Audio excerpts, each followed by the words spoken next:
assalaamu calaykum. walaal ha ka jeedsan warqadan adigoo naqrin ilaaha ku naxariista adduun iyo aakhiraba. mahad qaali ah alle ayaa iskale. ka faa'iidayso fursadan qaaliga walaalayaasha muslimiinta ahow. warqadani waxay ka timid sacuudi carabiya waxayna ku socotaa dadka islaamka ah oo rag iyo dumarba leh. sheekh axmed daad oo ah ilaaliyaha qabriga nebiga caleyhi salaatu wasalaam ayaa waqti habeena markuu tukaday salaatuleyl kadib nebigu caleyhi salaatu wasalaam ayaa yidhi, sheekh axmed daadow 60 milyan oo qof ayaa dhimatay oo qof ka mid ahna jannada ma gelin. sheekh axmed daad aad buu u baqay sababtoo ah dadkii islaamka oo aan raacin jidkii nebiga caleyhi salaatu wasalaam.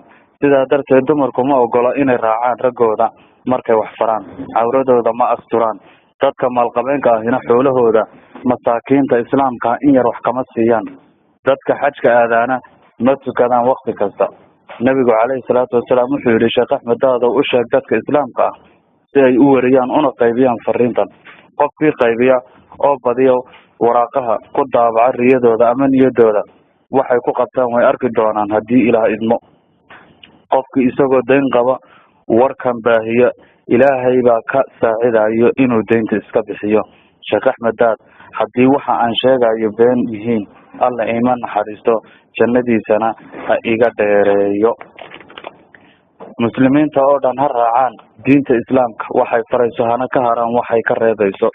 qaraabada iyo dadweynuhuna ha isku naxariistaan, ilaahayna dembi dhaaf ha weydiistaan, isniin walbana ha soomaan. qofkii warqadan 30 koobi oo dadka islaamka u qaybiya naxariista ilaahay buu helayaa. waxa uusan weligii arkina wuu arkayaa.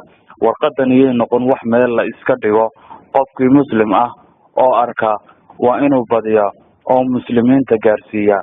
nin la yidhaahdo kitaabi markuu warqadan arkay wuxuu u dhiibay gabadh xoghayn u ahayd, waxayna ka qortay 29 koobi wayna qaybisay. nasiib wanaag maalmo gudahood ayay heshay waxaynan weligeed ku riyoonin.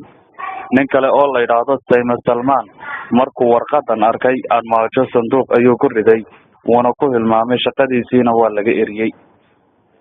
balse markuu waayey shaqadiisii ayuu xasuustay warqadan oo misana 120 koobi ka sameeyey. falkaas wanaagsan kadib ayuu helay shaqo ka fiican siisii hore.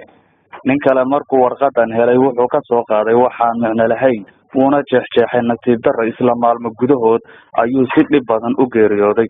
sii gudbi adigoo niyeysan wixii aad rabtay inaad hesho, ha ka caajisin walaal. asalaamu calaykum.